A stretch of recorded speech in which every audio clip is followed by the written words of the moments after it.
Assalamualaikum warahmatullahi wabarakatuh. Selamat pagi, salam sejahtera bagi kita semuanya.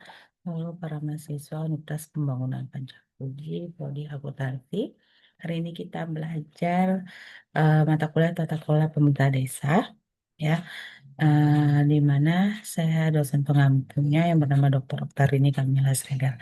Nah, hari ini kita akan membahas tentang tata kelola organisasi pemerintah desa. Nah, sebelumnya kita akan, eh, saya akan menjelaskan kepada saudara mahasiswa itu tentang 10 nilai Tamadun Unpad. Yang pertama adalah dalam kehidupan kampus dan pergaulan sehari-hari, seluruh civitas akademi harus mampu menjadi masyarakat yang memiliki sopan dan santun yang tinggi. Yang kedua, seluruh civitas akademika melaksanakan pengajian Al-Quran secara berkala dan terukur, dan menghormati dan memperingati hari besar Islam serta berpakaian Muslim seminggu sekali pada hari Jumat.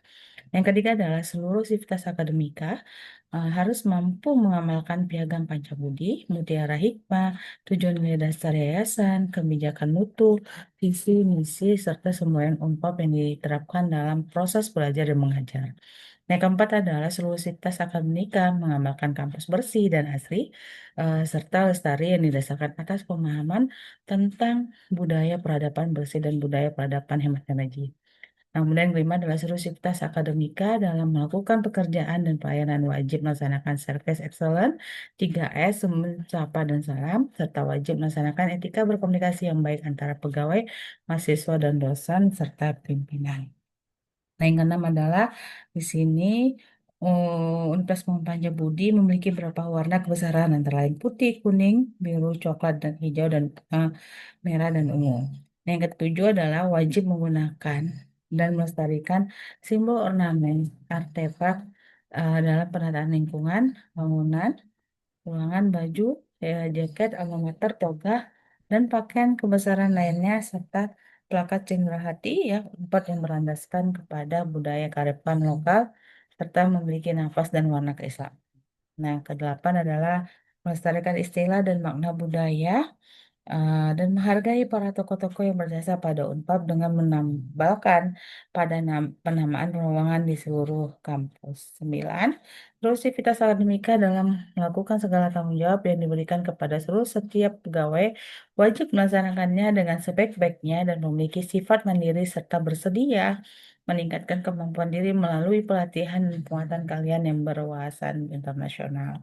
Nah, 10 adalah untuk lebih mensosialisasikan dan memasyarakatkan serta menyatukan semua tekad dalam pemahaman Unpad sebagai kampus Tamadun Mandiri ya yang akan ditetapkan sebagai logo Tamadun Mandiri sebagai pemersatu.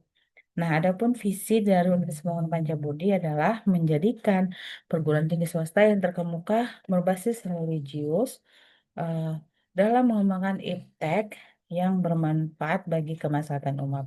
Nah, visi dari Prodi Akuntansi itu adalah menghasilkan lulusan yang unggul di bidang ilmu akuntansi berdaya saing pada tingkat nasional dan internasional untuk kemaslahatan umat. Nah, misi dari Universitas Pancabudi yang pertama adalah melaksanakan pengabdian sesuai dengan piagam Pancabudi, mengabdi pada Tuhan Yang Maha Esa, negara, nusa, bangsa, dan dunia. Yang kedua adalah mengembangkan iptek berdasarkan Al-Quran dan hadis, mencerdaskan kehidupan bangsa dengan menggali sumber-sumber ilmu yang berfaedah dalam bidang iptek dan imtak. Yang ketiga adalah melaksanakan pendidikan, penelitian, dan pengabdian untuk bangsa dan negara Republik Indonesia yang mutunya dapat bersaing secara nasional dan internasional dalam fitrah pengabdian terhadap Allah Subhanahu wa taala. Nah, kemudian yang keempat adalah mendorong fungsi kekhalifahan dalam mewujudkan kebahagiaan kehidupan manusia dalam dimensi dunia dan akhirat. Dan yang kelima dalam melestarikan sumber daya alam dan lingkungan serta kehidupan sesuai dengan syariat Islam. Nah, misi dari Prodi Akuntansi itu sendiri itu adalah di sini meningkatkan kualitas pendidikan, penelitian dan pengabdian masyarakat di bidang akuntansi, kemudian meningkatkan sumber daya manusia dosen seperti kualifikasi akademik, sertifikasi kompetensi internasional, jabatan akademik, sertifikat profesional dan koneksi tingkat internasional di bidang ilmu akuntansi. Nah, kemudian juga meningkatkan sarana-sarana sesuai kebutuhan ilmu akuntansi berstandar internasional. Dan keempat itu adalah meningkatkan kerjasama nasional dan internasional sesuai dengan ilmu akuntansi. Nah, ada di sini 7 nilai dasar yayasan. Nah, itu adalah menjaga kemurnian, akidah tauhid, dan melaksanakan syariat. Yang kedua, bersyukur, bersuka cita, dan tidak mengeluh. Ketiga, rendah hati, sederhana, jujur apa adanya, dan memaafkan dan tidak marah. Empat, berpikir positif, berprasangka baik dan tidak menggunjing. Kelima, berbuat baik, mengubah dan respek. Yang keenam, berempati dan memberikan solusi, bukan mengkritik atau mencela. Yang ketujuh adalah patuh kepada pimpinan dan mentaati peraturan. Nah, budaya empat sendiri itu ada dua, budaya peradaban bersih dan budaya peradaban yang menerji. Nah, kontrak belajar kita di sini ada 5 poin. Yang pertama, etika itu sebesar 10%, tugas 10%, kuis 10%, UTS 30%, dan UASnya 40%. Nah, jadi total semuanya itu adalah 100% ya, kakak dan abang. Nah, jadi eh, kelima poin ini harus kakak abang penuhi ya semuanya. Nah, untuk RPS Tata Kelola Pemerintah Desa, di sini kita akan membahas yang pertama tentang tata kelola organisasi pemerintah desa, yang kedua tata kelola penyusunan peraturan desa, yang ketiga tata kelola administrasi pemerintah desa, nah yang keempat ada tentang praktik tata kelola administrasi keuangan desa dan administrasi pembangunan desa. Nah, yang kelima di sini adalah tentang pelaporan, pembinaan dan pengawasan administrasi pemerintah desa. Nah, yang keenam adalah tata kelola standar pelayanan minimal desa. Yang ketujuh adalah pemilihan dan fungsi kepala desa. Yang kedelapan adalah masalah sosial dalam lingkungan hidup desa. Sembilan adalah Badan Permusyawaratan Desa. 10 adalah tata kelola keuangan pemerintah desa. 11 itu badan usaha milik desa. Ke-12 anggaran pendapatan belanja desa, dan terakhir itu kita bahas tentang laporan penyelenggaraan pemerintah desa. Nah, ini ada beberapa referensi untuk artinya mata kuliah tata kelola pemerintah desa kita. Jadi kakak abang juga bisa membaca juga menambahnya dari referensi yang lainnya. Yang penting topik tentang tata kelola pemerintah desa. Oke, kita masuk di sini tata kelola organisasi pemerintah desa. Nah, apa sih itu tentang tata kelola pemerintah desa? Nah, di sini tata kelola pemerintah desa itu merupakan sistem komprehensif yang mencakup proses pengolahan, pengaturan, dan pengawasan terhadap seluruh sumber daya serta kebijakan yang ada di tingkat desa. Nah, sistem ini dirancang untuk memastikan bahwa setiap keputusan dan tindakan pemerintah desa berorientasi pada kepentingan masyarakat.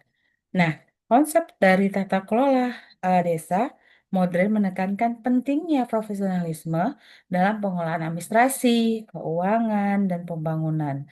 Nah, hal ini juga bertujuan untuk melayani kepentingan masyarakat desa secara efektif, efisien, dan berkelanjutan. Nah, sehingga ya terciptalah kesejahteraan yang merata bagi seluruh warga desa. Oke, nah kita lanjut tentang struktur organisasi pemerintah desa. Di struktur organisasi pemerintah desa diatur secara sistematis. Nah, itu dengan adanya peraturan Menteri Dalam Desa, ya Menteri Dalam Negeri ya, Kakak Abang nomor 84 tahun 2015 tentang susunan organisasi dan tata kerja pemerintah desa. Nah, regulasi ini memberikan kerangka kerja yang jelas untuk memastikan bahwa setiap komponen dalam pemerintah desa dapat menjalankan fungsinya dengan optimal. Yang pertama itu adanya kepala desa, ya, di mana dia sebagai pimpinan tertinggi pemerintah desa yang bertanggung jawab. Nah, kemudian sekretaris desa, dia sebagai koordinator pelaksana administrasi pemerintah desa yang mengelola kesekretariatan, perencanaan, dan keuangan desa. Nah, kemudian juga di sini ada perangkat desa, yaitu pelaksanaan teknis yang terdiri dari kepala urusan dan kepala dusun yang menjalankan program-program desa di tingkat operasional dan melayani masyarakat secara langsung. Nah, jadi ketiga, artinya strukturalisasi ini memiliki perannya masing-masing seperti itu. Oke, nah skema struktur organisasi pemerintah desa di sini yang kalau kita lihat tadi bahwa ini bagan ya, diagram yang menunjukkan bahwa struktur organisasi pemerintah desa yang hierarki namun kolaboratif. Nah, artinya setiap posisi itu memiliki peran dan tanggung jawab yang saya sampaikan tadi, dan dia akan artinya saling melengkapi ya dalam menciptakan pemerintah desa yang efektif dan respon terhadap kebutuhan masyarakatnya. Nah, Kemudian di sini ada peran dari Badan Pemasyarakatan Desa. Nah, itu merupakan adalah lembaga perwakilan yang menampung dan menyalurkan aspirasi masyarakat desa. Nah, sebagai mitra kerja kepala desa, ya Badan Pemusyawaratan Desa ini juga memiliki fungsi dalam sistem cek dan balance pemerintah desa. Nah, yang pertama itu adalah fungsi pengawasan, di mana dia akan mengawasi pelaksanaan peraturan desa, APBD, ya anggaran pendapatan belanja desa, dan keputusan kepala desa untuk memastikan akuntabilitas terhadap laporan keuangan yang dibuat dan dilaksanakan. Nah, yang kedua itu adalah fungsi legislasi. Nah, fungsi legislasi di sini adalah membentuk peraturan desa bersama kepala desa yang mengatur kehidupan masyarakat. Ya, seperti itu. Nah, yang ketiga adalah fungsi aspirasi. Nah, fungsi aspirasi ini menyalurkan aspirasi masyarakat dan memberikan masukan untuk perbaikan kebijakan desa. Nah, jadi keberadaan Badan Pemusyawaratan Desa itu menjaga keseimbangan kekuasaan dan mendorong transparansi dalam setiap pengambilan keputusan pemerintah desa. Nah, organisasi pendukung desa. Selain struktur formal pemerintah desa, juga terdapat berbagai organisasi pendukung yang berperan penting dalam pembangunan dan pemberdayaan masyarakat. Nah, apa saja organisasi ini yang menjadi mitra strategis pemerintah desa dalam menggerakkan partisipasi masyarakat? Yang pertama, adanya LPMD atau Lembaga Pemberdayaan Masyarakat Desa, di mana dia memiliki peran, yaitu adalah pemberdayaan masyarakat melalui program pelatihan, pengembangan usaha ekonomi, produktif, dan fasilitas akses terhadap sumber daya pembangunan. Dan yang kedua adanya KPMD. Nah, KPMD itu sendiri itu adalah kelompok pemberdayaan masyarakat desa menjadi penggerak partisipasi aktif masyarakat dalam melakukan perencanaan, pelaksanaan, dan pengawasan pembangunan desa secara gotong royong. Kemudian yang ketiga itu adalah RT dan RW. Nah, di sini rukun tetangga dan rukun warga. Nah, tugas dari RT dan RW itu adalah mengolah urusan kemasyarakatan, baik di tingkat lingkungan termasuk dengan keamanan, kebersihan, dan kegiatan sosial memperkuat kebersamaan warga tersebut. Nah, terakhir itu adalah Karang Taruna. Nah, organisasi kepemudaan desa di sini fokusnya pada pengembangan potensi generasi muda melalui kegiatan sosial, kewirausahaan, olahraga, dan pelestarian budaya lokal.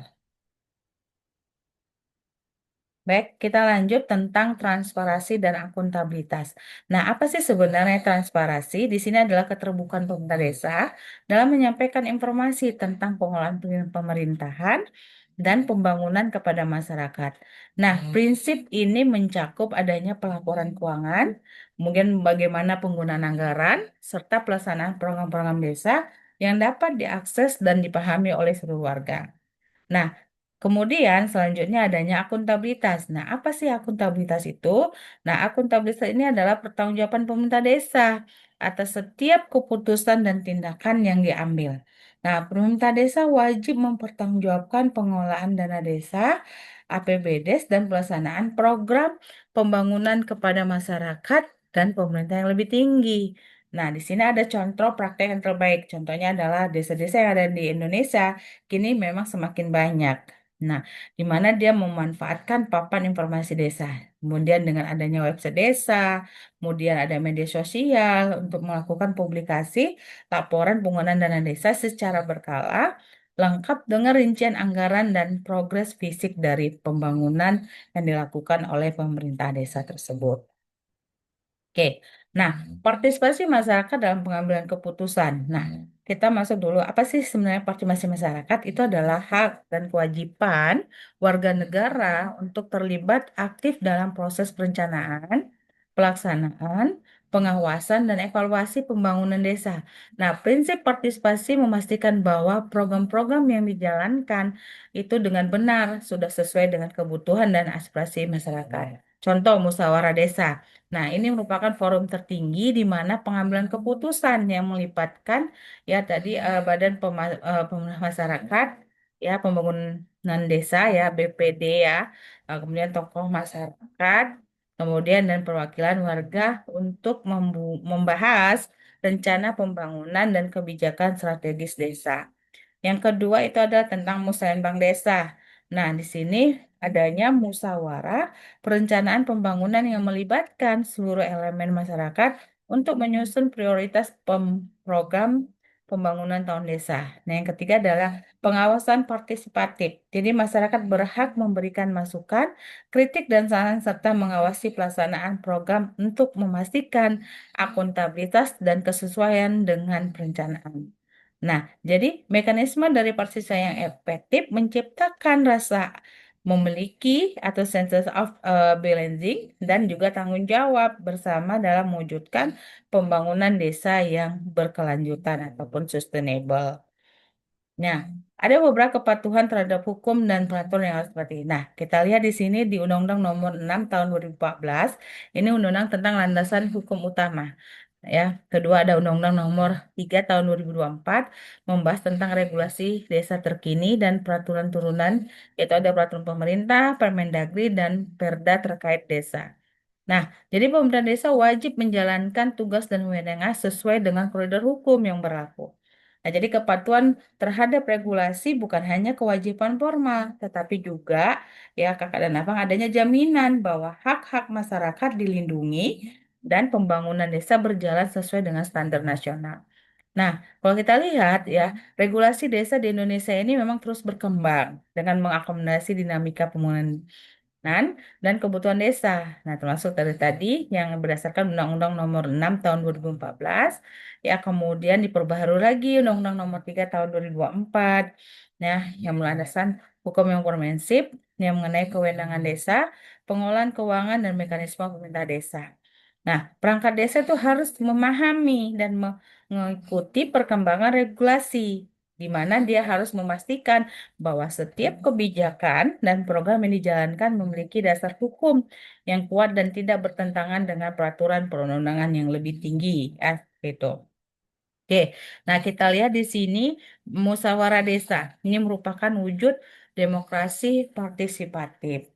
Ya, musyawarah desa merupakan manifestasi nyata dari demokrasi deliberatif di tingkat akar rumput. Nah, jadi forum ini menjadi ruang dialog dan diskusi terbuka di mana setiap warga memiliki kesempatan yang sama ya untuk menyampaikan pendapat, aspirasi dan kebutuhan mereka dalam proses pengambilan keputusan pembangunan desa. Nah, musyawarah desa adalah jantung demokrasi desa. Nah, disinilah suara rakyat benar-benar didengar dan menjadi dasar kebijakan yang mempengaruhi kebutuhan mereka. Oke, nah pengolahan aset desa yang bertanggung jawab. Nah, jadi aset mencakup berbagai sumber daya yang menjadi kekayaan desa, baik berupa tanah ya, kas desa, bangunan dan kekayaan maupun ya potensi ekonomi lainnya. Pengolahan aset yang profesional dan transparan ya dapat menghasilkan pendapatan hasil desa yang signifikan untuk membiayai pembangunan. Nah, kalau kita lihat di sini ya Kakak dan Abang bisa lebih jelas ya rincian dari masing-masing termasuk dalam pengolahan aset ya untuk desa tadi. Oke, nah pemberdayaan masyarakat desa ya, bahwa pembangunan balai desa, posyandu dan fasilitas publik lainnya ya, bahwa pemberdayaan di sini adalah upaya adalah sistematis untuk meningkatkan kapasitas kemandirian dan kesejahteraan masyarakat desa melalui berbagai program pembangunan dan pelatihan. Nah, fokus pemerintah tidak hanya pada aspek ekonomi, tetapi juga sosial, budaya, dan lingkungan. Nah, program pembangunan infrastruktur, nah kalau kita lihat di sini ada beberapa yaitu pembangunan jalan desa dan jembatan untuk meningkatkan aksesibilitas, kemudian penyediaan air bersih dan sanitasi untuk kesehatan masyarakat, kemudian elektrifikasi dan penerangan jalan untuk keamanan dan kenyamanan. Nah, kemudian perlunya dilakukan pelatihan kewirausahaan. Nah, itu ada keterampilan usaha mikro, dan kecil bagi warga, kemudian dilakukan pendampingan, eh, pengolahan keuangan dan pemasaran produk, kemudian adanya fasilitas akses pemodalan melalui BUMDes atau lembaga keuangan dan pengembangan produk unggulan desa dan branding lokal.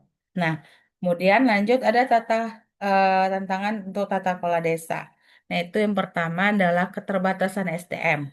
Nah, kurangnya kompetensi perangkat desa dalam pengelolaan administrasi, keuangan, dan perencanaan pembangunan. Jadi banyak perangkat desa yang belum memiliki latar belakang pendidikan dan pelatihan yang memadai ya dalam pemerintahan dan manajemen pabrik. Nah, sehingga di sini mengalami kesulitan dalam menjalankan tugasnya secara profesional. Kemudian risiko korupsi. Nah, ini bisa juga membuat potensi penyalahgunaan wewenang dan dana desa akibat lemahnya sistem pengawasan internal dan kurangnya transparansi. Ya, jadi banyak kasus-kasus korupsi dana desa yang sering terungkap yang menunjukkan perlunya penguatan mekanisme check and balance serta peningkatan kesadaran integritas aparatur desa.